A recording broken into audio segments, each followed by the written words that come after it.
Happy payday, drafters. It's Dan, it's JP, Olave. and Olave payday. Chris Olave, despite the injuries, despite all the question marks around how much longer that guy's going to play, how well he's going to play. Now, he's played well when he's been healthy. $90 million guaranteed on the $130-some-odd million contract. Now, mind you, we don't know when that stuff guarantees. It's not like it's fully guaranteed right away. So chances are this year is guaranteed, next year is guaranteed. Holy crap, this beer is really full. I have to be very careful. Well, I'm glad you figured out how to make a cool, nice color on that. I, sir, am trying to figure out how I get a cool sound. Oh, you know, I'm not having a beer and I don't have a cork. What is it? It's like, that's right, it's the screw cap. I guess loudly unscrew the cap. Here you go. By Ready the for this? Yeah. Ready for this? Yeah.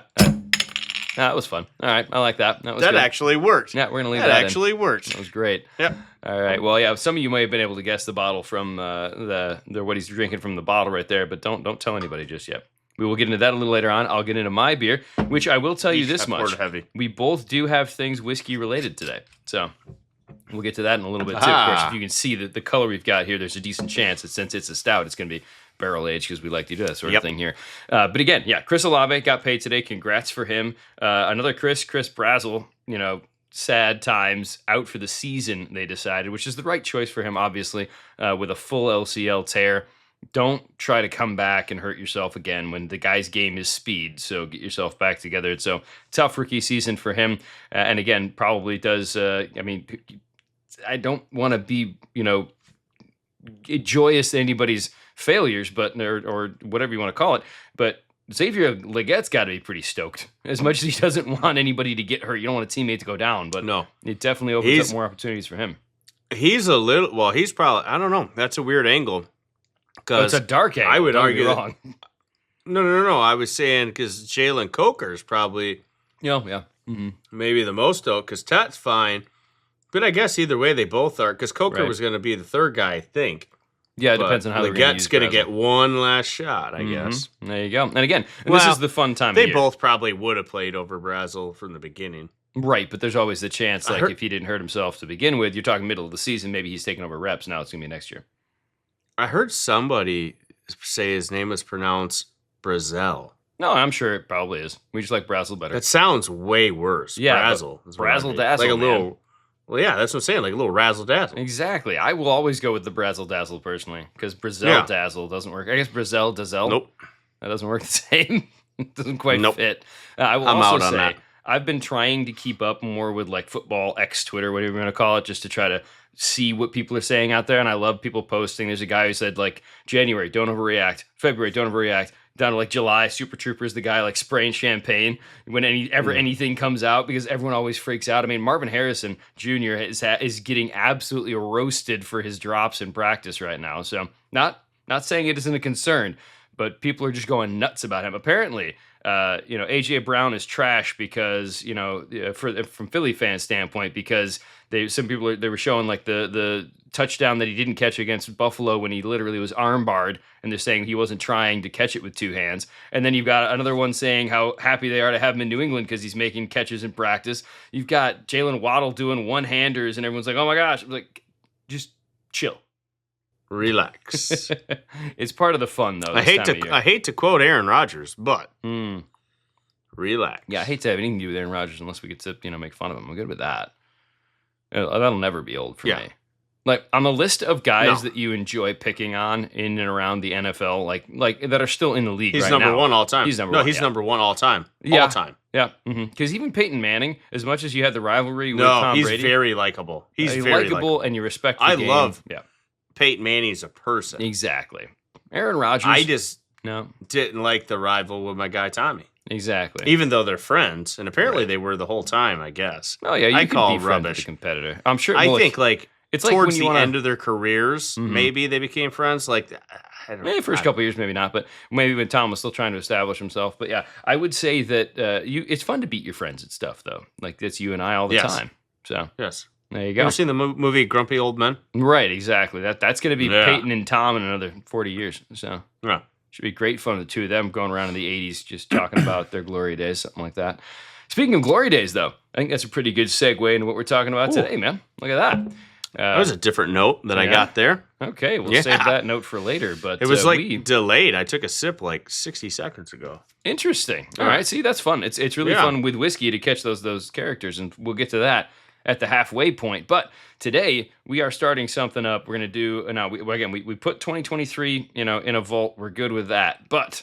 We aren't one of my wild ideas. Looking back, exactly. So, admittedly, we could try to bore you with a bunch of things you've already seen on Twitter and X and things like that and headlines, but none of that would make sense for us. Nah. Instead, let's focus on what we do best and or worst, and that's looking at college prospects. So, why don't you go ahead and explain how we got to where we're at right now?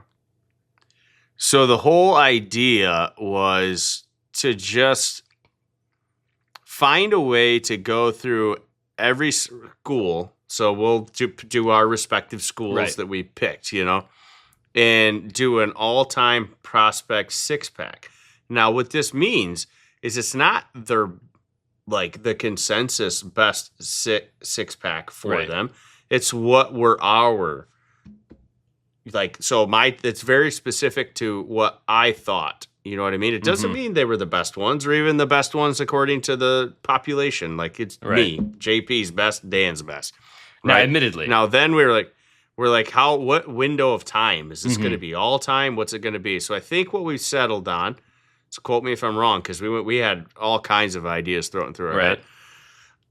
For today, because we both started getting into the draft I know that I got into it in the 98 season because there were a handful of players. You might even hear that player will next time be on the next episode. But 1998 draft was the one where I started nerding out. And I'll say two because they're the two I always use as the example, and that's Woodson and Randy Moss. So that's what made me nerd out. Now, you probably got into the draft a little before I did. To an extent, but 98 seemed like it made sense. I mean, it's a good spot. Right. I was 15, 16. I was 15 when the 98 draft rolled around. So, yes, I was paying attention, but it wasn't like I was, it wasn't like we had the internet fully on board with giving you all kinds of information you could grab. So like I said, dude, I was a little kid sitting cross-legged in the aisle of the grocery store reading the draft magazine and hit it. I've already shared that on previous episodes. But so for today, we're going to do just 1998 through 2021. So up until we started this show, because we started in 2022. So maybe some other day, whether it be probably next offseason or something like that, we'll probably do a 1997 and down as far back as we want to go. Maybe from the Super Bowl era to 1997. Yeah. But back in the before times for us as even humans paying attention to this stuff. So let's be honest. I was born in 82. You were a few years after that. We don't remember the 70s. We don't remember much of the 80s. So this would be guessing. But that's about all you can do. But it'll be fun. That's why it's an off-season thing. It is what it is. But this isn't guessing. This is based on, I guess I call it an educated guess because we didn't have draft boards. It's memory. It wasn't going just off from guessing. Memory. For me, there was a little bit of memory guessing in there because I'm like, did I like that guy? I can't even remember for some of these. Some of these teams, you texted me as we were going through trying to figure this out, and I was giving you a hard time about you couldn't find a ton of guys from Kansas. I was giving you a hard time. You got to get to 6. I'm like, also, I'm struggling with Arizona State. And I will highlight that, because a lot of the schools I could easily get to 6 that I really, really liked. Right. But there were some where I was like, dude, there's literally only 4 that I was high on. Right. So same here. But I wanted to have the 6-pack. So when we get to those schools, when I get to those players, I'll just say, hey, this was a filler one. Dang, I got a whiskey burp already. There you go. But anyways, so yeah, we'll figure out the 97 and back, and then the 2022 and up another day. Today is 1998 to 2021.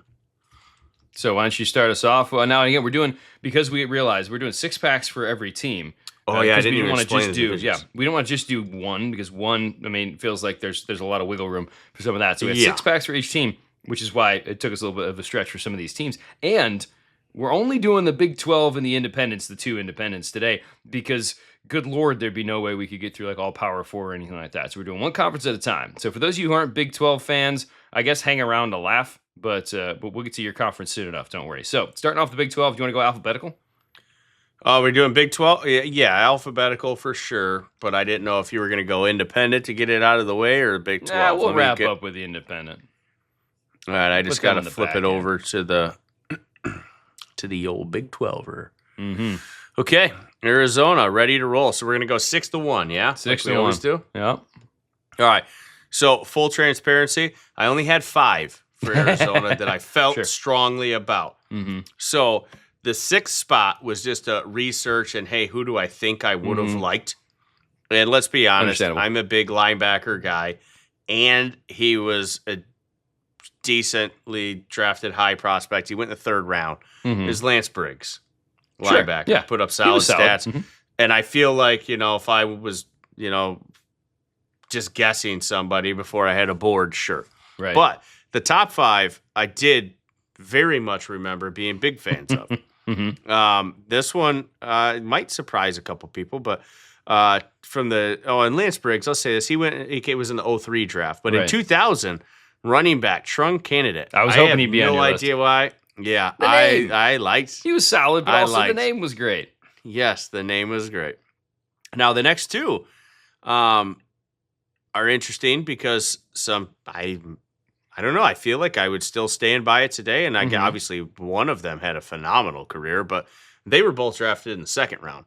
But in 2011, coming in at the 4 spot, edge rusher Brooks Reed went to the Houston Texans. I was a huge fan. Yeah. But so that's when it really started. The top 4, I was really big on. Trunk candidate, I was a big fan of, but I wasn't like huge. Brooks Reed, I was huge on, and everybody after I was. So the other one, 2010, my guy, Rob Gronkowski. The Gronk. Yep. Yeah, man. And remember back when everybody was like, I don't know, he's got back issues. I'm not sure if he's going to be any good in the NFL. And admittedly, he had back issues, but still. Totally get it. And his stats weren't even like super wow you, but it was like, the dude's 6'7" and like 265. Like, how can you not like want to just You can't coach that. Like, yeah, I was like, all right, got to give it a shot. And then coming in at the 2 spot, actually the top 2, both cornerbacks. Oh, okay. 2008, Antoine Cason. Sure. Cornerback, went in the 1st round of the Chargers as a big fan. But then the clear number 1 spot for me, 1999.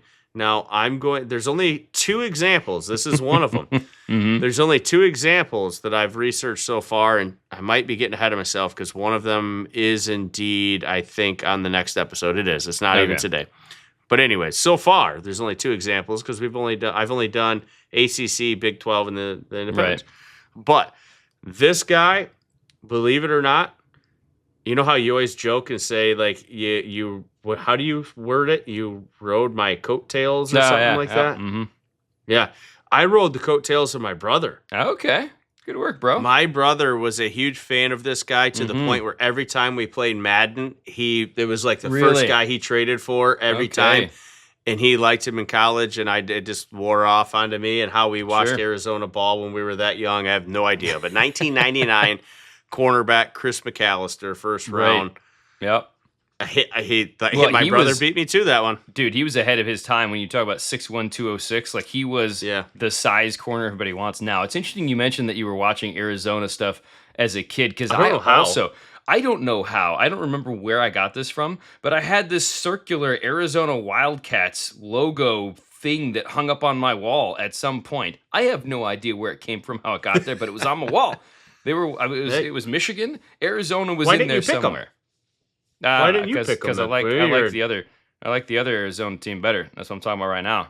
It is cooler. The Arizona State Sun Devils. We did this like 2 years ago, or whatever, when we talk about our branding. They win. Some of the best branding in college football, if not the best. It's not the best by any means. It's up there-ish. It's all I will be willing to say is it's better than Arizona Wildcats. That too. Anyways. The color combo works. We're a little partial to it with CMU and stuff like that, but also you are. I think it's a terrible color combo. I just have to be partial to it. But it fits it works for them. It fits so much better in the desert, man. Those are desert colors. It's awesome. At any rate, Arizona State was the beginning of when I realized, oh crap, this might not be as easy as I thought it would be to go through a book. Because you think, oh yeah, it's been 25, 27, it's 23, 24 years. I shouldn't have a problem finding 6 guys, but some of these schools, it was a struggle. So Arizona State, It was a bit of a struggle. I felt really good about 5 of these guys, and then I had to throw Zach Miller in at 6. Zach Miller had a decent career, decent tight end. Didn't really remember too much. I had to go back and kind of, shove him in the back end of this. But Adam Archuleta is at 5 for me. I was a huge fan. Fun corner. Maybe it was like, back when there weren't that many white cornerbacks. Let's be honest. Did a really nice job for a long time. Mm-hmm. He was more of a safety, though, wasn't he? Well, yeah, he did. In my opinion, he did both. He was. But talking NFL. I don't remember what he did in college. No, he got drafted as a corner, but he was one of the guys who made a pretty quick transition over to safety. Justin Tryon is another one that was in there for me at 4, and that's a guy that I don't remember exactly why I liked him so much back in 2008, but I did. 2020, Brandon Ayuk. That one's aged poorly. Because good Lord, that man is. You know what he's Antonio Brown level imploding right now mentally. I have doing this, and obviously have done draft stuff my whole life, and since we've done the show, I've realized that for wide receivers, that might be one of. I got another fruit fly. Yeah. That might be one of the positions I have the strongest opinions on. Sure, it's easy. A guy. No, I'm saying I don't. If there's a guy that I like that's consensus the 5th wide receiver, he might be my number 1. Sure. And there might be the number 1 wide receiver is I'm out on him. Yeah. And Ayuk was a very back and forth. I got a few examples that, especially for the next episode when we get to ACC, there'll be some guys who are you didn't like him. I'm nah, not a ton. And some of them were good. Sorry. When you talk about that window, though, our pace is off. I know, right? When you talk about that window for Arizona State, he was very good, and then he just decided to become a head case once he got paid. This is one of the reasons why I struggled for Arizona State, because Brock Osweiler was actually number 2 for me. You liked him? I did like him. He was a big dude, stood in there, seemed like he had some composure. Obviously had a hot minute here or there where he was serviceable in the NFL, but not so great. And all of these guys... You are way more forgiving with quarterbacks. I am. I tend to. But I think I just have a little more hope. I'm so picky. Yeah. I've gotten more picky over the years. You're going to hear some names today that you're like, that's cute. But number 1, far and away number 1, easily, and 2003, Terrell Suggs. He is the guy to come out of Arizona State. Even if you don't like the team he went to and the attitude he may have had. Oh, he's an awesome so player, good in college, so good in the pros. Who's next for you? All right. Cincinnati's up here, and I will say this. There were really only 2 for Cincinnati that I remember liking very, very strongly, okay? 2012, D-line, John Hughes, 3rd round to Cleveland. Again, I'll just explain one more time. I won't do it on all of them. If there wasn't somebody I really remembered, I just kind of looked at their stats and looked for things that I look for today and tried to remember their game and compared it to what I look for today. Would I have looked for the same things back then?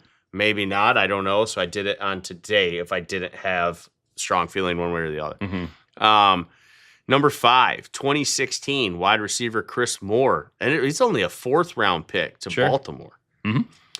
But I didn't have a lot to pick from Cincinnati. Number 4, here's one where some people would probably be like, he was my number 1. And maybe he really was. But I'm just here to tell you, 2013 tight end Travis Kelce was not somebody that was super duper on my radar. He's a 3rd round pick as for a reason. Top prospect. Yep, 3rd round to Kansas City. This guy, I will admit, was borderline on my radar because I remember in fantasy football when he was coming out, I was super interested in him. And I can't remember if I really liked the situation when he went there or not because I think he came in behind Steven Jackson. Okay. And I was like, damn it.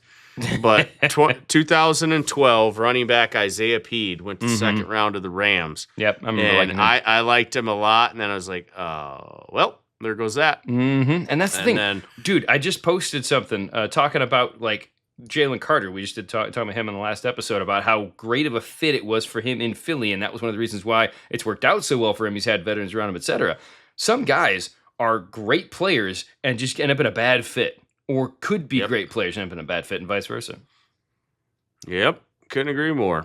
Number 2, 2012 D lineman Derek Wolfe, 2nd round of Denver. Dude, I had him in. I would have had him in my top 32 in that draft. I was such a fan of him. Dude, if I remember correctly, because I didn't go look up stats for the my guys. I think he had quite a bit of sacks for a D lineman in 2012. And then number 1, I 2009 edge rusher. You probably remember this because it was when we were still slinging drinks at the casino.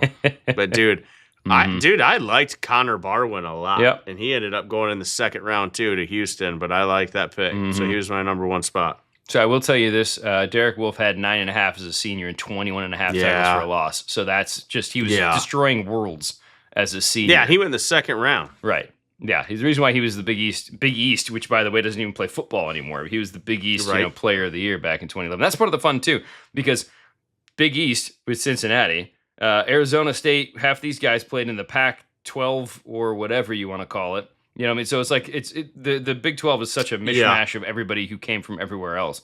The Baylor Bears, they've been in the Big 12 for a while. Of course, they were in the SWAC beforehand, so gives you some perspective on all that. This is another school where I feel like 4 of the guys I really liked, and the other 2 were kind of okay, right? So at 6 for me, Jason Smith, first-round draft pick back in 2009, didn't really do a ton in the NFL. I remember talking about him because everybody...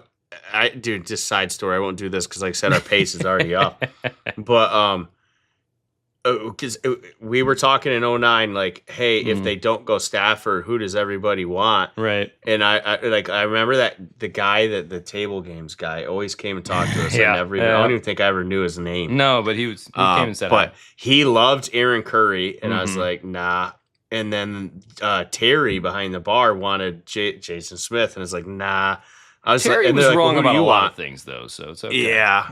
But they're like, well, who do you want? And I was like, to be honest with you, I haven't put a ton of thought into it because there's no way, for the first round, there's no way they don't take Stafford. But I wasn't high in either one of those guys. Yeah, exactly. And he's on my list because of how rough Baylor's run was. A couple of the random guys that I kind of like from Baylor never really ended up getting drafted anyways because it just didn't pan out even before then. So Phil Taylor is at 5, and again, he was just the massive mountain of a man. Dude had like almost a 6'10" wingspan, and so he's just this giant guy who could plug up the middle. But again, not someone I was strongly like in favor of, but liked kind of. Top 4 though: Xavier Howard, corner, second rounder, went to Miami 2016. Kendall Wright in 2012. Next 3 are all 2012 guys, right? Kendall Wright, who was a good, I didn't like Kendall wide receiver. That's the thing. He was good but not great. He's still better, in my opinion, coming out than Xavier Howard was in my mind. Number 2, I don't think it aged well, but I still think that the man was hyper talented and just couldn't get out of his own way. And that was in the supplemental draft in 2012, and that's Josh Gordon. I was a huge fan of Josh Gordon. He was so good. And if only he could have gotten out of his own way, but he just kept tripping himself up, man. You still haven't said he might have been my number 1 for Baylor, to be honest with you. But there's a guy, Oh well, there's number 1. I didn't look up your teams though. Yeah. Who is it? Is there somebody I'm forgetting? It's RG3. I was such a fan of him. No, Josh Gordon would have been. He had no knee. Sure. That's why he wouldn't have made my top 6. He didn't. He had a knee. The knee didn't go until the NFL. I like that he wore the crazy socks. I was a huge fan of that. Right? Though. Yeah. Again, but I loved the idea of Robert Griffin III. It just didn't pan out for him. You know who might have just been the blanket 6 spot for me? At Baylor? Just because I was so curious and I knew it wasn't going to work, but I couldn't help myself. Isn't that where Sean Oakman went? Yeah.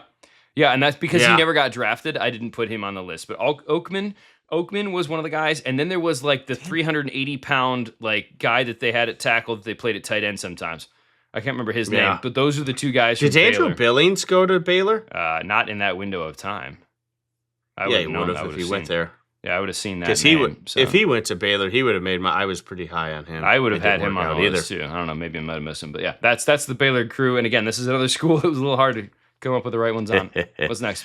All right, Colorado. Same as what you just said. I have 4 that I really liked, and then the other 2 I just kind of slid in based on what I thought. This one pains me to say.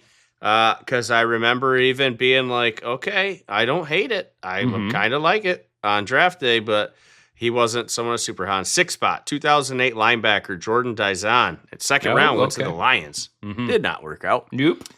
5 spot, 2008 as well. Cornerback Terrence Wheatley, second round to the Patriots. Pretty much copy and paste it because it's my 2 favorite teams. It's like, ooh, I kind of like that. I don't know if I would have done it, but I kind of like that. Whoops. Yep. 0 for 2. But the top 4, yeah, I'm definitely 0 for 2 there. The top 4, I super liked all 4 of these, dude. Like a lot. 2011 4-spot safety Jimmy Smith, first round to Baltimore. Yep. I want you to look up his stats because I promise you I didn't do it. Not Jimmy Smith, this guy. Okay. Yep, college stats. I want to know because I remember in 2017 on draft day being like, why is nobody taking him? He was 100% my top 32. Akello Witherspoon. Right. He had so many picks, if I remember correctly. Cornerback. 3rd round, he went to San Fran, and I was like, I would have given it an S. Absolute S. You remember it partially. So he only had 1 interception his senior year, but he had 22 passes defensed. That's what it was. 22. 20 freaking 2. Led the league. I was like, dude. Led the NCAA. Yeah, I knew it was something. 6'3", 190. I didn't. And he had 22 pass deflections. That's 100% what it was. I knew there was something crazy out there, and I was like, dude, I love this guy. Anyways, the second, this is embarrassing, dude. Some of these are embarrassing. The number 2 spot, 2020 draft, wide receiver, Laviska Shenault. Right. No, you were a huge fan of him, man. You kept reminding me that he was going to break out, and you never actually did. He was another Debo-like guy for me and a Raji Rice-like guy for me. And to be honest, the other 2 kind of worked out. Right? And he was, look, he had fun. a good start. And after the first 2 years, it just nothing. And he went in the 2nd round, too. There's a lot of players I was super high on that just didn't go. I guess he shouldn't have. So well, to his credit, I mean, he had 86 catches and 1,000 yards as a junior and then 56 as a senior. So, I mean, it wasn't like he was a slouch in college, but yeah. But he was he was just a weapon. You could have done so much. 227. Put him anywhere. And you're good to go. And he was electric. I'm still a fan. You know what? He was a great NFL player. The Jaguars ruined him. That's what I'm saying. Okay, fair. I'm good with that. Number 1 spot, 2011 offensive tackle Nate Solder, 6'9" up there. Beast. And dude, my Pats got him in the first. I was so happy. That's it. Yep. Who you got Solder. next? No complaints there. Central Florida Knights, which were part of the American and part of something else before then. I can't remember. I'm not going to go try to backtrack the whole way through all of them, but they have had legit football players at that school throughout the entirety of this window. They're pretty well spaced out for me. 2008, I liked this guy more than he was necessarily going to be great in the NFL, but I don't know if you remember. You remember, obviously. Kevin Smith of the Detroit Lions. Oh, yeah. Running back that seemed like a fun fit for Detroit. And he was all right. He was serviceable for a few years, but never really got past that. 5th for me, Brashad Perryman. Man, remember when we liked him? Fan. The Predator. He was going to be so good with those dreadlocks. He was not the Predator. The Predator's on this show today. We'll get there when we get there. It's embarrassing for me. Big time embarrassing. I thought he had the same hair. Maybe I'm thinking about, I might be getting Brashad Perryman had he had the dreads, but they started right here. They started right here. He did, yeah. He should have just shaved the head coming out of college. I mean, look, just like you did. You shaved the head in college. You understood. I lost a bowling bet, and I was like, this makes sense. Dude, I have to show you. No, because I shaved it before I started balding, remember? Yeah, right. Yeah, no, you got in front of that. I will tell you this. Through the magic of AI, I haven't shared this picture with you yet because I forgot to send it to you. I think one of my friends. The fruit fly. Yeah, it flew out of my hand, though. Okay, well, you'll come back again. Fruit flies are not coming from?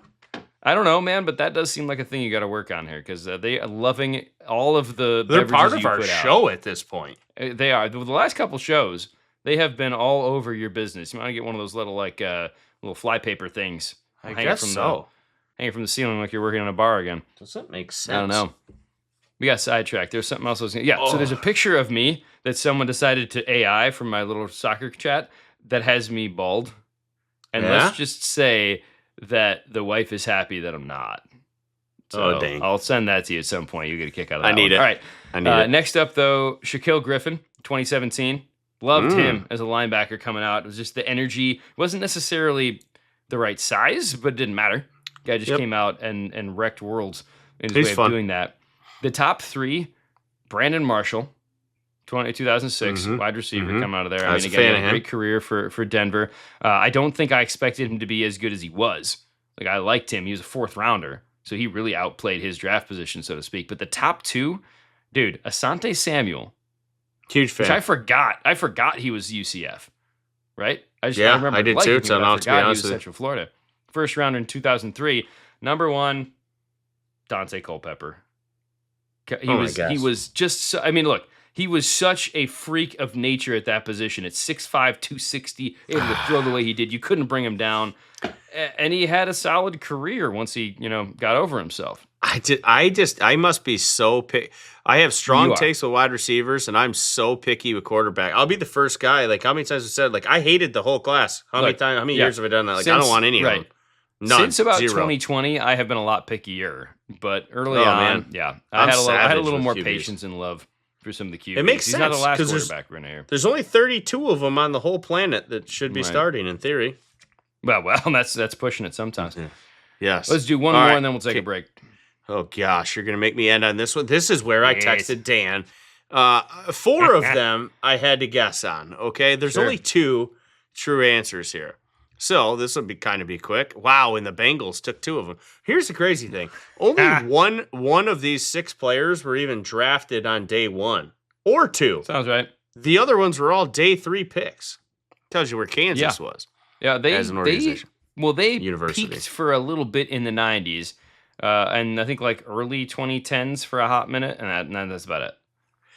Okay, 6th spot, 2013 offensive tackle Tanner Hawkinson, 5th round pick to the Bengals. 5 spot, 2008 offensive tackle Anthony Collins, 4th round to the Bengals. Mm-hmm. 4 spot, another tackle from 2004, Adrian Jones, 4th round pick to the Jets. So basically what we're learning, don't pick a Kansas tackle. Yep.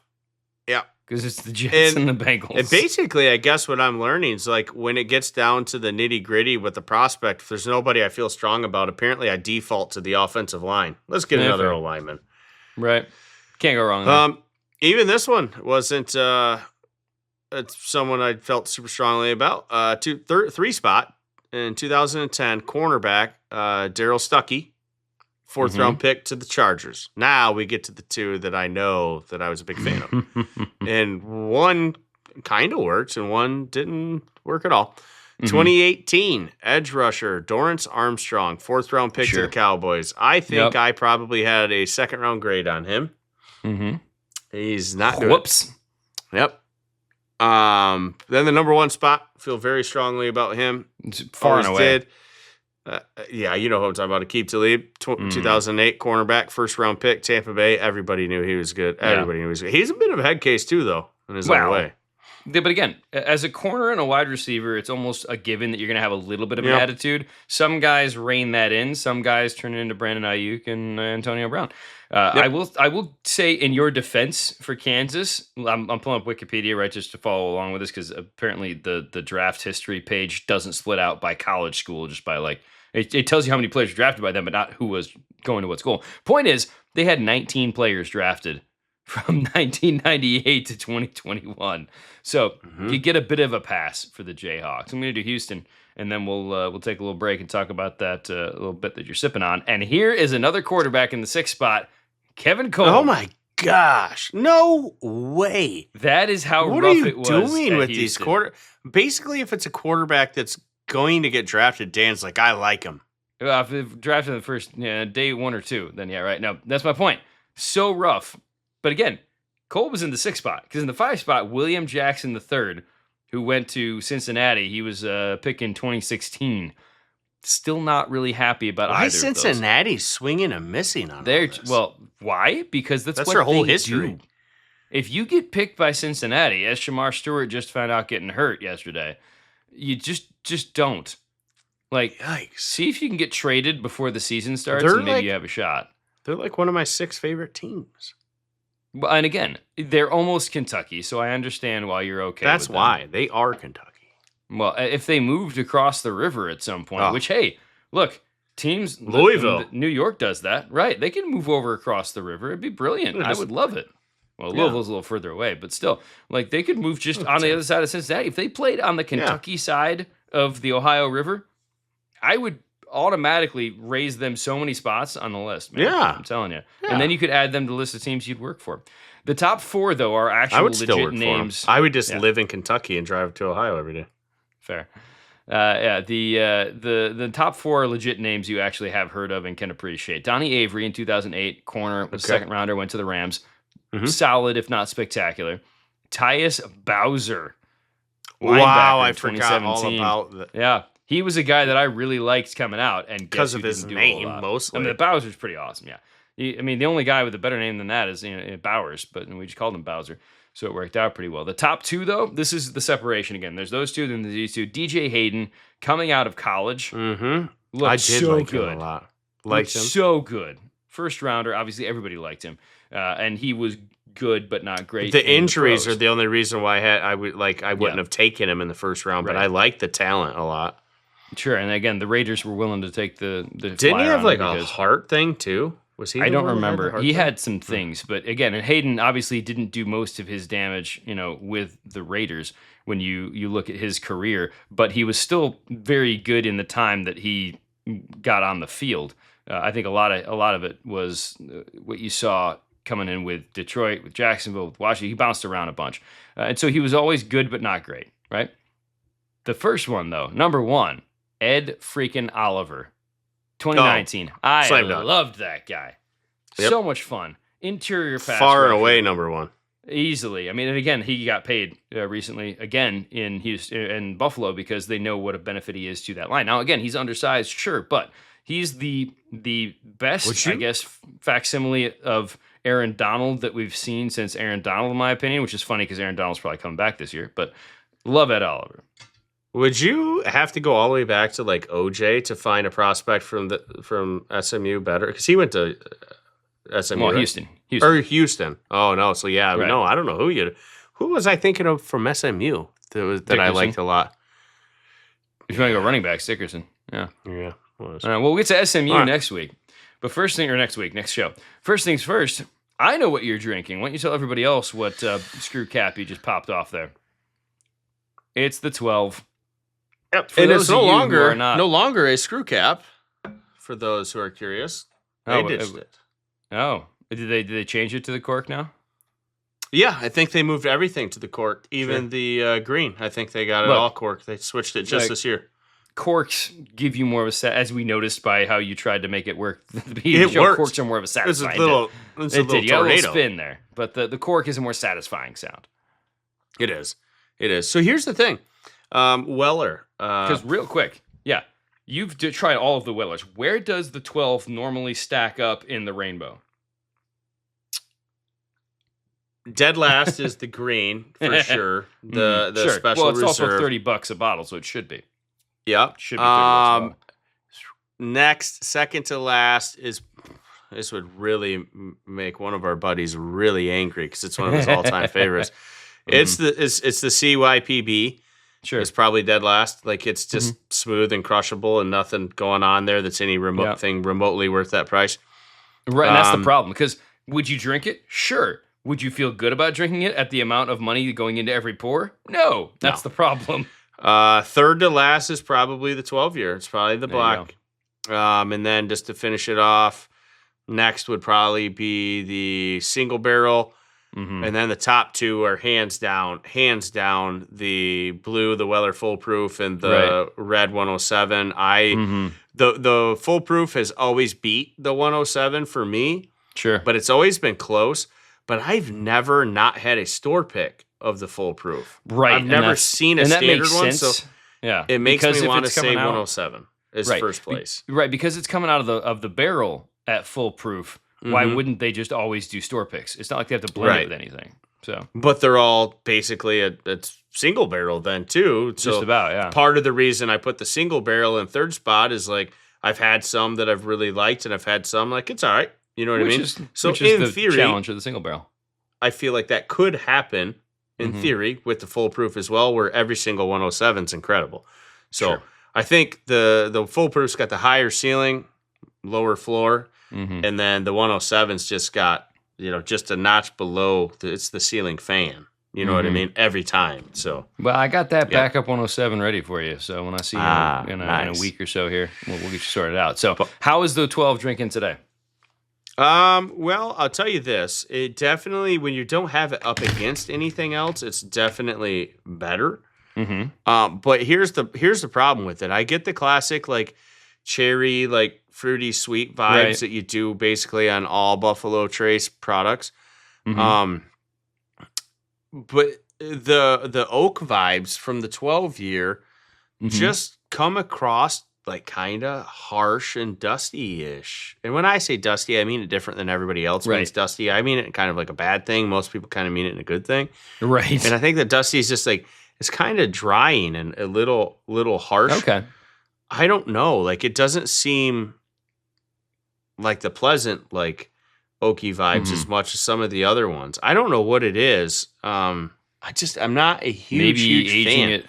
Aging it that long is a bad thing for Willer. I don't know. Because again, there's people who love the 12 year. It smells fantastic. It smells absolutely incredible. That's so weird that this. Well, again, you of the wonderful nose and everything, but it is strange that the nose is that good and the palate's a little bit rough on it. But here's what I will say though, all the flavors are actually really good until like a second after you've already swallowed. It's like the hang time is where you get the harshness. Everything else. Okay. It's pretty good. It like because after you swallow, all the sweet and good oaky notes like seem to go away, and then you're just left with the harsh ones. I don't know. Oh, okay. I'm weird, but you didn't care for it as much either, did you? Well, no, it's definitely towards the bottom of my list as well. When I've tried a bunch of the Wellers, and again, same thing. People who love CYPB, there's a reason why you love it. It's because they were trying to craft the perfect bourbon, and what that means is they ended based on middle of the road. Well, yeah, exactly. And you know the story on it, right? They sent a giant list to I don't know how they chose the public, a giant list to the public and said rank all these bourbon notes from your favorite to least favorite, and then they took the consensus and then chose like the top like 3. Sure. And I'm just guessing how many they took, and then just tried to make a bourbon to cater to that. So they should have instead. It shouldn't have been CYPB. It should have been like TPB, like the People's Bourbon. Probably would have been a better name for it. Which again points to them for doing it because they're making a ton of money off that white label. I am drinking a red label today, but not the 107. This is something you've had some fun with lately. It's the Big Bad Baptist. I found a cherry Bliss version. Now here's what I'll tell you to begin with. Whiskey barrel aged, cherry, and then cocoa nibs and other natural flavors, which is always a nebulous concept. But here's what I'll tell you. You probably wouldn't enjoy this as much as some of the other ones because I know you're not so heavy on the cherry.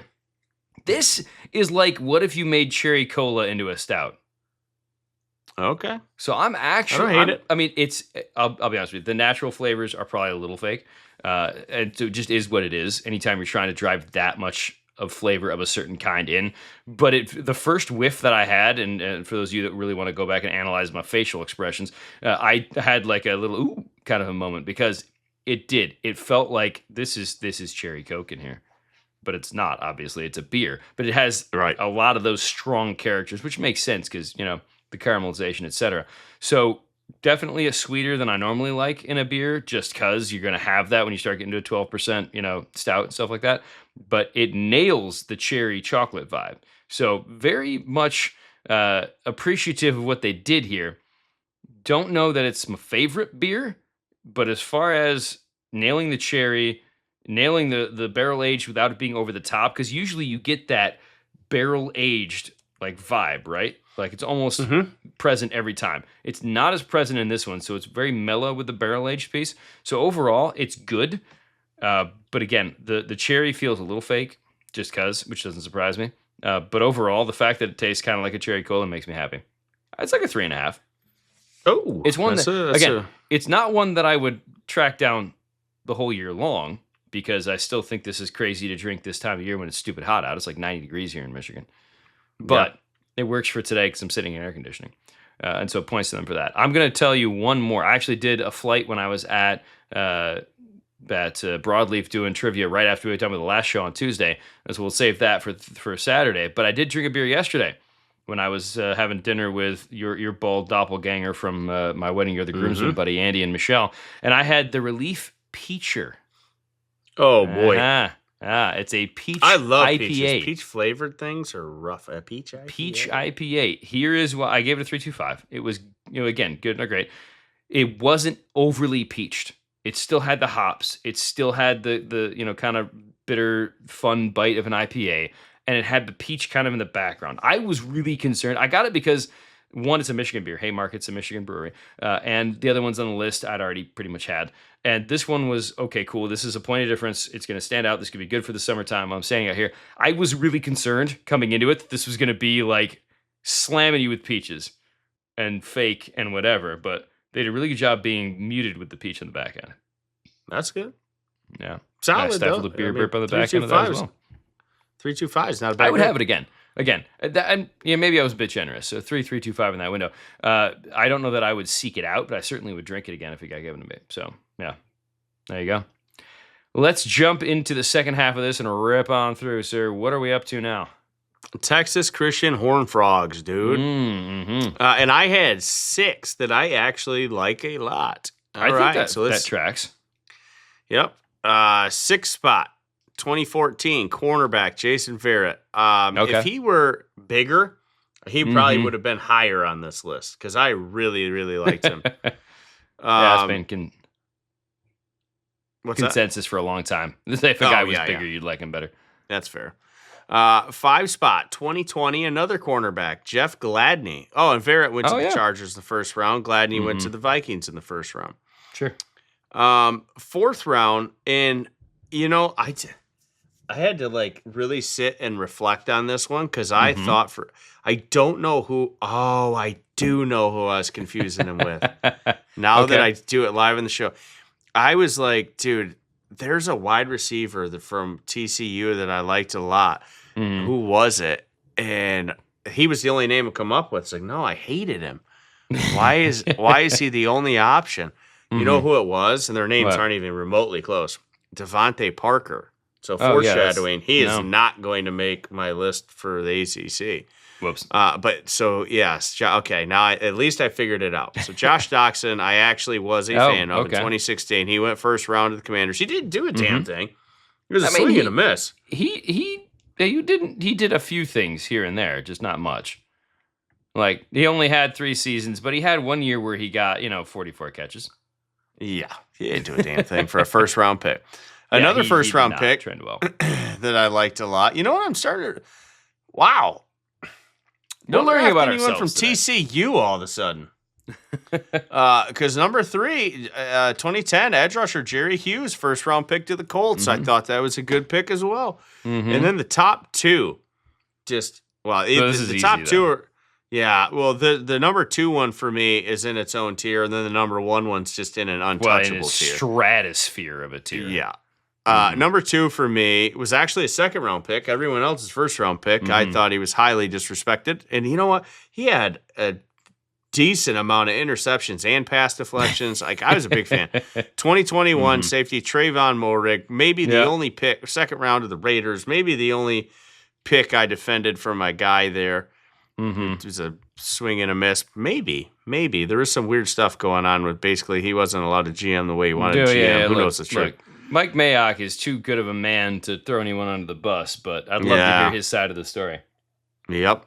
And then number 1, come on. Everybody loved this guy. He's one of my favorite running backs, even in NFL history. He's in my top 6-pack for sure. Well, we may have to do that, by the way. Like at the end of all this. Yeah, at the end of all of this, we may have to give our top 6-pack of all of our school guys, and LT would be in yours. I already have mine listed because at the end of the show, you can think about it now. I was going to ask you just for this episode, who's your top 6-pack? Oh, geez, I got some work to do on that. I already got mine highlighted, so we're going to do it on every one of these. I just wanted to surprise you and put you on the spot in the first episode. Thanks for that, jerk. But yeah, LT is obviously on your list. Yeah. He's in my top 6. That is not and hard. You don't gotta rank the top 6. Just give me the top 6. Just have them. They don't have to be in any order. Well, you got a bunch of great Horned Frogs. I have a mixed bag of Cyclones. So none of my Horned Frogs worked out. No, but at least you legitimately liked them. Yes, I did. Liked one of the Iowa State Cyclones that I'm going to talk about here. The other 4, I'm kind of meh on. At 5, I'm meh on at best, and meh is an understatement. I put in the 6th spot because this is how rough it was for me with Iowa State for guys that I cared about. In 2003, Seneca Wallace. And the reason why he's on there is because I remember, so this is 2003. I was on a talk show in college at CMU, which I don't know if you would have stumbled across it as a young pup. No. I don't know if you had been in college at that point. Not. Nope. Were you in college? I was in high school. Yeah, you're in high school. Yeah, you probably weren't listening to 91.5, the college station in Mount Pleasant at the time. But one of the guys on that show, you want to talk about pounding the table? He put a hole in the table for Seneca Wallace for Heisman, and we gave him so much crap for that. And it was so much fun to do. That being said, the name still stands out. That's how bad it was for Iowa State, for me at least, in that 20-some-odd year period. Ellis Hobbs, corner, 2005, went to the Patriots, 3rd rounder. I'm not kidding you. There were no first-round draft picks for Iowa State in this whole run for me. I almost had that with Kansas. Keep Talib saved me. Right. Reggie Hayward, I remember him, the Denver Broncos for a hot minute in 2001. Also in 2001, Sage Rosenfels, because the name was fun. Another quarterback that didn't deserve to be on this list, but got there because the teams that they were on were just so bad. That's what I'm saying, dude. Dan, all quarterbacks. It's rough in Iowa State, man. It is rough. But the top 2 at least redeemed them a tiny fraction of a bit. One, A.J. Klein, linebacker, went to the Panthers, did all right for a little bit there. And then the number 1 guy, soft spot, obviously, Knuckles, David Montgomery, 2019. To the Bears, obviously the Lions. Yeah, he probably would have been number 1 for me. Exactly. He's number 1 for me as well. Finally gets the chance this year with the Texans. We'll see how it goes. But yeah, Iowa State was rough, dude. Who's next for you? Texas Tech Red Raiders, man. This one was I had 5. Okay. That I felt very strongly about, that I knew that I liked. So the 6th spot, and again, I just defaulted to the old lineman, but it was a little. Texas Tech wasn't buying teams like they are now back then, so it was rough. But I have Pete's. This was another one that it wasn't awful, but 2007 guard Manny Ramirez, 4th round Detroit Lion. Sure, didn't work out. Nope. 5 spot 2009 guard Luis Vasquez, 3rd round to the Chargers. I really liked him, and he was all right. You ready for a massive swing and a miss? Oh yeah. Huge one. I had him as tight end 1 in the class. I love that I looked at the list that I'm looking at right now, and I knew exactly who you were going to talk about before we said swing and miss. 2014. I even had him above Eric Ebron. Call me crazy, but whatever. That wasn't wrong. I know. It wasn't right either. They just both suck. They both suck. Tight end, Jason Morrow, 2nd round to the Jets. You know what? I could default to this again. He was fine. The Jets ruined him. In your defense, Jason Morrow, for those of you who don't remember him, 106 catches, 1,300 yards, and 7 touchdowns as a senior. So it's not like you were sitting back saying, you did, and then he did nothing. I blame the Jets. He was just fine. He crapped 38 catches as a rookie. He should sue the Jets. Yeah. They probably they probably injured him at some point, and here you are. That's where we're at, man. Number 3 on the list. I'm here to tell you that he would have he was hands down number 1 on this list for me until he did something leading up to the NFL Combine. Oh. Or was it post the Combine? Either way, leading up to the season. Or no, it had to have been post Combine. Otherwise, they wouldn't even have done it. Like, how crazy would it have been? Who knows? But either way, number 3, 2009 wide receiver, Michael Crabtree. First round pick to the 49ers. He would have stayed number 1 on this list. Hell, maybe he has to be if it happened after all of that. I guess I have to go back and look at that. But basically, I was super salty because both Jerry Rice and Deion Sanders offered to work with him and like mentor him leading up to everything. And he declined that. Right. And I thought that was a major red flag, and I moved him down. I'm looking it up right now to see here. Before he signed, he worked out at Deion Sanders' place. Sanders introduced him to Jerry Rice. Rather than give mechanical advice, Rice offered motivational words, a.k.a. he didn't want to hear. Apparently, he was working out at Deion's place.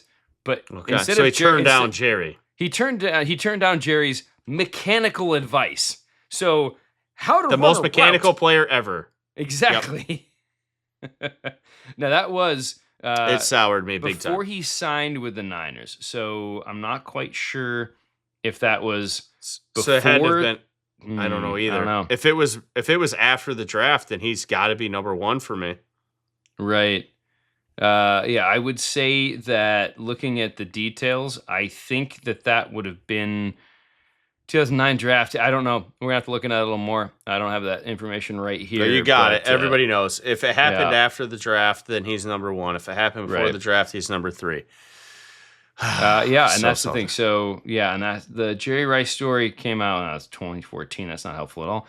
Yeah, but we'll have to dig into that a little more. But point is, you don't turn down anything. The GOAT. He was the GOAT at the time. In 2009, he's the GOAT for wide receivers. Yes, totally. But I mean, you can have a conversation about this stuff. Yeah, but we still let's go for wide receivers. All right. No, number 2, 2020 linebacker Jordan Brooks. Man, he was a tackle machine. First round pick to the Seahawks. Yep. Great pick. And then I guess 1, maybe 2.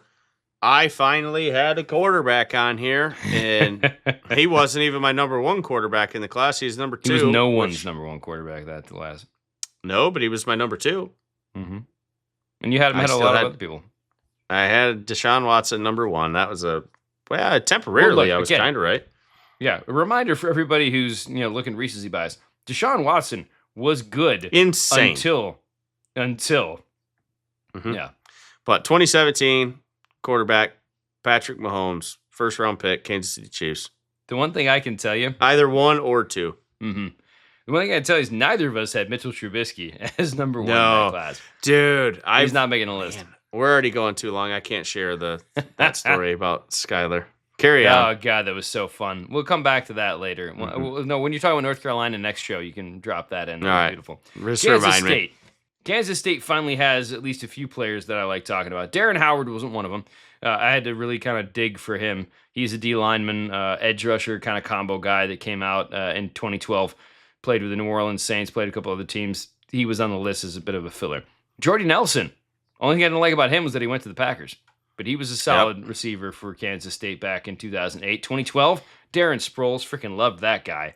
Tiny dude, getting it done. Went to San Diego / Los Angeles, now the Chargers. And again, liked him, but also knew his limitations, let's be honest. The guy is 5'6". But man, he was such a fun little scat back kind of guy for a little while there. Top 3, these are all legit. Tyler Lockett. Probably more of a possession receiver, but still very good player. Seattle drafted in 2015. This is a legit quarterback on the list. The big what ifs in the NFL, in my opinion, of the last 20 years at quarterback. Josh frickin' Freeman. He's on the list of guys, but he had so much potential, and I think Tampa ruined him. No. I'm telling you, man, he was a lot I better threw than he a got credit for. fit when we drafted him. Who was the other quarterback in that class? 2009? Ooh, that's a good question. Hang on, I'm going to pull that up. Well, was it just Stafford and Mark Sanchez and Josh Freeman? Was it all 3 of them? Yeah, because then you had Pat White was the next one. So, that was about it. Yeah. I hated everybody not named Stafford in that class. Yeah, fair. I'll give you that. And admittedly... Remember when people were like, should we take Sanchez? I'm like, I will punch you. I will punch you. I can't believe that was ever a conversation. And I didn't even know that then. Yeah, people get weird. And then one of the guys that I've decided is making my top 6, Terrence Newman, corner. I liked him a lot, rounder, mind you. I don't know how he lasted that far, right? I don't either. He was good. Yeah, he was. I don't know if he would have made my top 6 for them, but I liked him. Well, you got to remember top 6 for today's Big 12 look that we're looking at here. All right, who's next for you? You should be the last one. Right? No, I got 3 more. Well, one including the independents. Yeah, I got 2 more for the Big 12 and 1 for independent. All right, well, we're mathing differently. Go ahead. All right, I got Utah Utes. All right. 6th spot, I got 2009 cornerback Sean Smith, 2nd round pick to the Dolphins. And I'll quickly say the 5 spot was 2001 cornerback Andre Dyson, 2nd round pick to the Titans. Okay. Those 2 I liked, but I didn't feel super strongly about. But the top 4, my goodness, did I like all 4 of these guys so much. Coming in at the 4 spot, 2013 D lineman, my guy Star Latu Lele. Loved him. Man, I loved him. 1st round pick to the Panthers. This one, I remember throwing an absolute fit when y'all got Skyler can speak to this because he's like, dude, he's just a second round pick. I'm like, because 32 teams are idiots. Right. And I don't know. You can say, well, that's how I felt at the time. You can you're argue. Right. I feel it. But 2020 cornerback Jalen Johnson, the Bears got him in the second round, and I was livid. That's gone well. But here we are. Number 2, offensive tackle from 03, Jordan Gross, first round pick to the Panthers. And then number 1, absolute landslide. This guy had like 77 interceptions in college. Look it up. I don't know. I honestly don't know, but I just know it's a ton. 2007 safety Eric Weddle. How he went in the second round is one of life's great mysteries to me. People hate it on the beard. His college stats were first round all day. 7 interceptions, 2 touchdowns as a senior. 18 total. 18 total picks. How many years? In his 4 years. Oh, but again, still, 2 of those 18 years. 18 picks? Yeah. Some of the best cornerbacks that get drafted only get 5. Like, why did they keep throwing it anywhere where he was at? I don't know. Safety, but... And again, he got 3, 4, 4, 7. So you'd think by his senior year, they would know How did he to go in not the second throw the round? ball anywhere near him. How did he go in the second round? Maybe he wasn't the size they wanted at the time. I don't Dude, know. I can't imagine in today's day and age he wouldn't go. He wouldn't be going that late.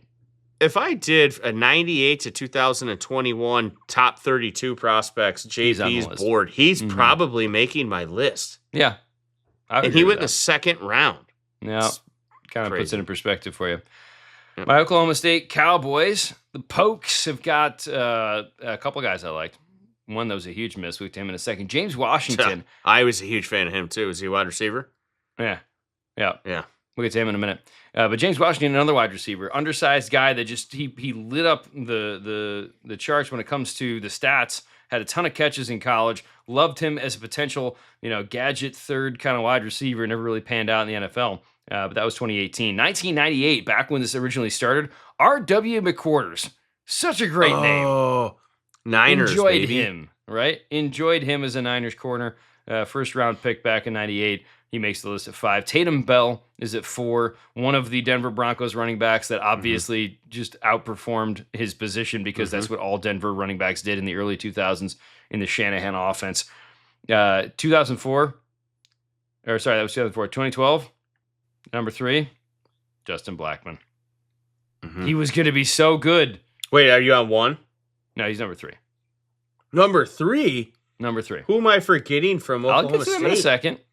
He's probably my number 1. Blackman was so good in college and then was such a problem in the NFL. He had the alcohol problem. He did. He never got over that. And that's my point. I go back to such this. a good dude, though. Yeah. Such a good dude.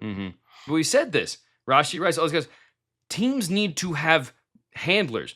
Get some retired offensive linemen to just be around these people that you know are a little bit character suspect if you want to draft them to begin with.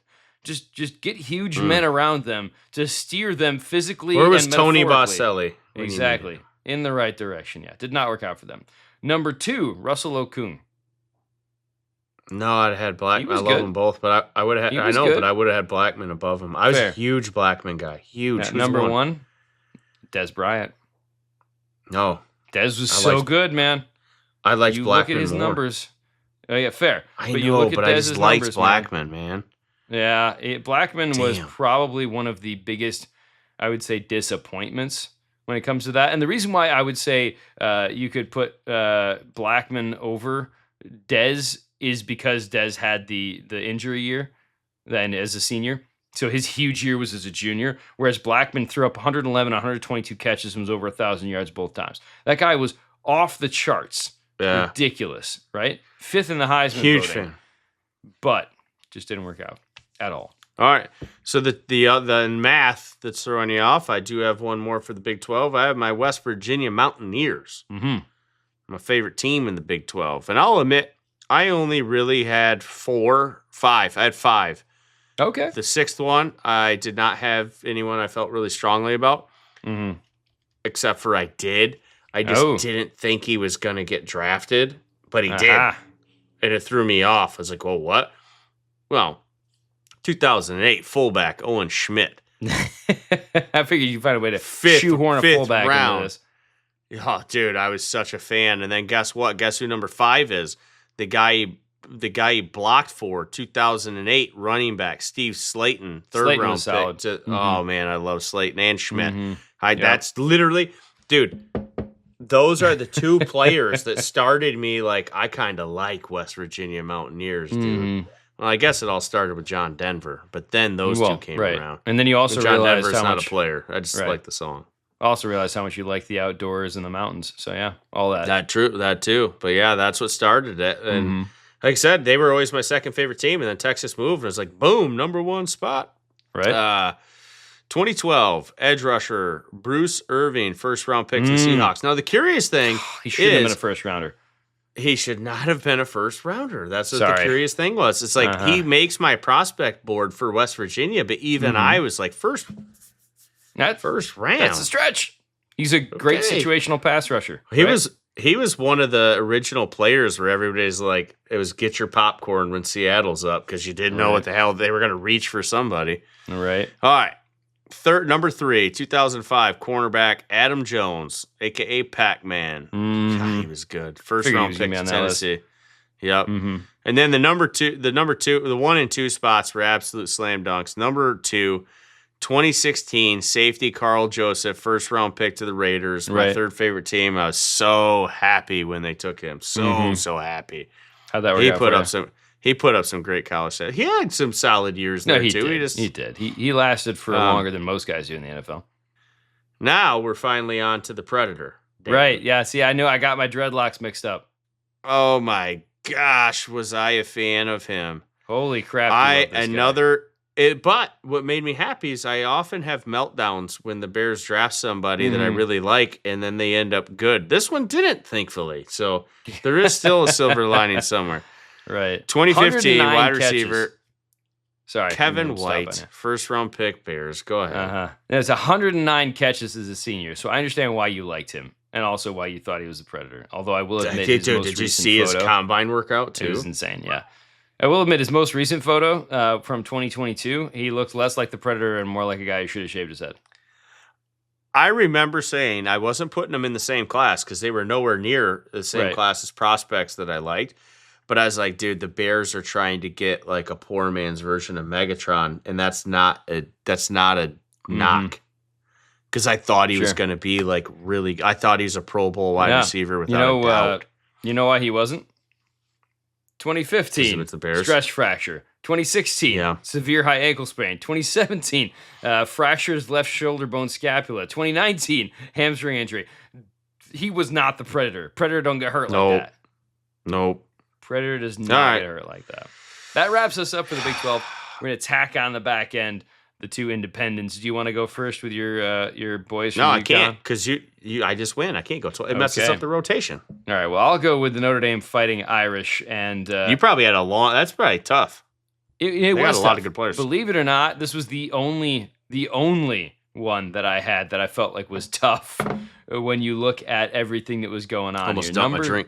There you go. Number 6 for me was Jalen Smith, the linebacker that was absolutely. If he didn't have that injury, the only reason why he's 6, he would have been 1 damn near it. Maybe not 1. Would have been 3 probably. Let's hear the list. If he was injury free, he could have been number 1 for me. The reason why he would have been 3 is because I got him 1 and 2. We'll get them in a second. I loved Michael Floyd as well coming out, wide receiver. I was high on him. I was very high on him. A ton of potential, right? And shout out Harrison Smith. Because okay, he couldn't have been 1 because I liked Harrison Smith more than. All right. No, I'm saying Jalen Smith couldn't have been even if he's healthy because I was super. Harrison Smith could have been my number 1. Let's see what you got. Well, I will tell you this: between the 2 of us, Harrison Smith should have probably been 3, and I think I'm going to do that right now. Harrison Smith is 3. Golden Tate is 4. Nope, Harrison Smith still. Yeah, Harrison Tate's 3. Golden Smith's 4. Golden Tate. I'm mixing the 2 of them together. Harrison Tate, Golden Smith. All right, sounds good. We got ourselves a hybrid. But the top 2 it would have been a hell of a player. It would have been a hell versatility. Of a player. Jeez, crazy. Yeah. The top 2, you can't even really argue with these 2 too much. Are you going with the bus? Is he in there? No, I'm going with he was before 98. I'm going with 2 interior offensive linemen. guards. One I can think of off the top of my head, yeah. Zach Martin got Quentin Nelson. And Quentin Nelson. Martin's 2, Nelson's 1. Quentin Nelson would have been hands down.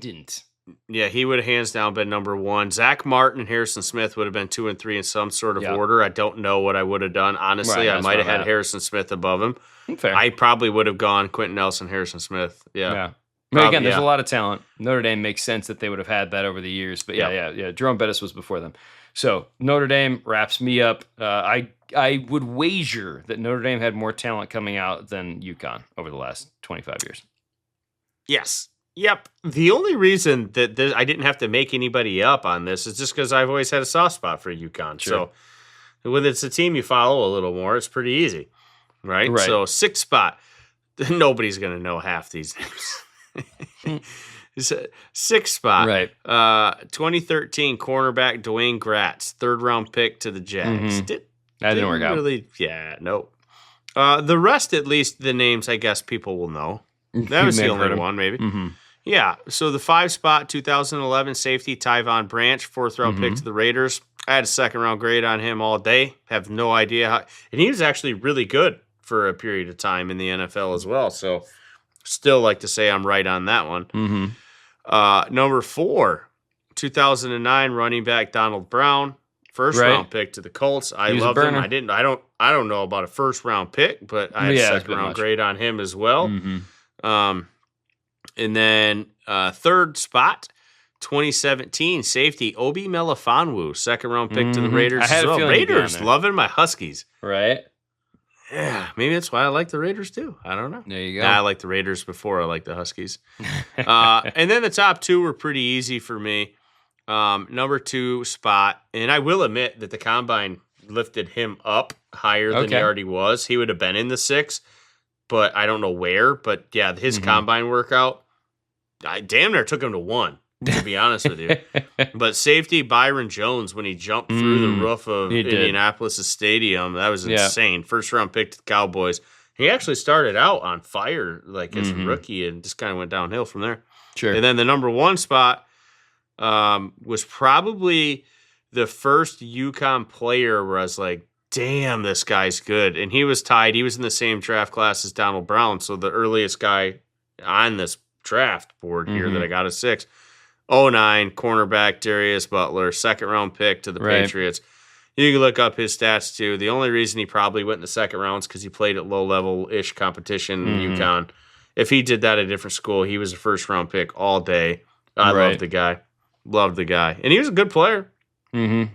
Yeah. Well, it's funny because you look at his list, and as a senior, they have him listed as a wide receiver on Sports Reference because they hybridized him, right? So he didn't have the same stats that he had the other 3 years, but again, 4 interceptions, 2 interceptions.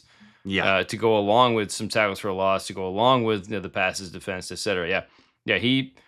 He had a solid run and was athletic enough to be drafted at least was to play multiple positions if you wanted him to. So yeah, it's a good way to wrap things up with the versatility. No, it's not. You got to give me your final 6. Oh, right. So here's my final 6. And I can take more than one from one school, right?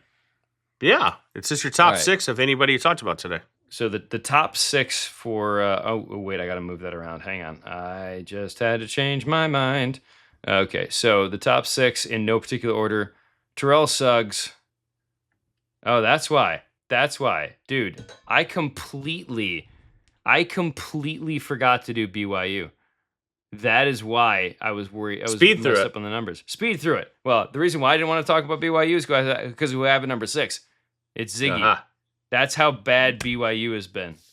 Ziggy was number 6. Sione Takitaki was number 5. Dennis Pitta 4. Doug Jolly 3.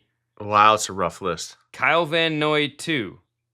I hate all of these players. We're gonna go from there up like 75 tiers. Okay. Because number 1, and this is why I just realized this as I was pulling my 6 together, Fred Warner. Yeah. So Fred Warner's in that top 6. So this is the tie-in, right? So Fred Warner, Terrell Suggs, Ed Oliver, Terrence Newman, Quentin Nelson, Zach Martin. That's my 6. Okay. I'm going to try to do my 6 in order. You ready? Mm-hmm. Number 1 is LaDainian Tomlinson. Sure, yeah. Number 2 is Eric Weddle. Now, this is where the next 4, it gets kind of tricky. Okay. If I'm being completely honest, I would say number 3 was probably Nate Solder. You know how I love tackles. Mm-hmm.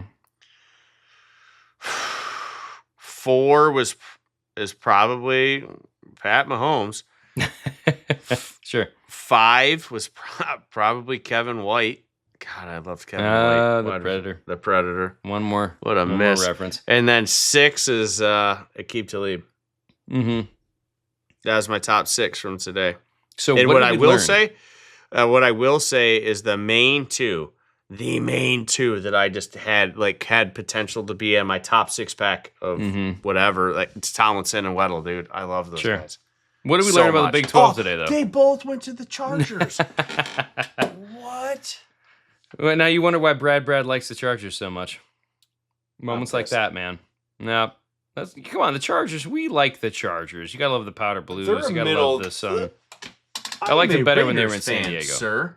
I liked them better when they were in San Diego. A Raiders fan. Yeah, but wearing black today. I liked them better in San Diego, which is mind-boggling for you in summertime anyways. But I liked them better when they were in San Diego. We learned about the Big 12 today is it's a bit rough. I'm very curious to see how it stacks up against the other conferences. And they've even pulled in teams from other conferences. I'll tell you what. It's going to be rough because I know I got Miami and we're starting at 98. So that. Whoops. Yeah. Ooh. We'll get to that next time. ACC coming your way with Draft Draft.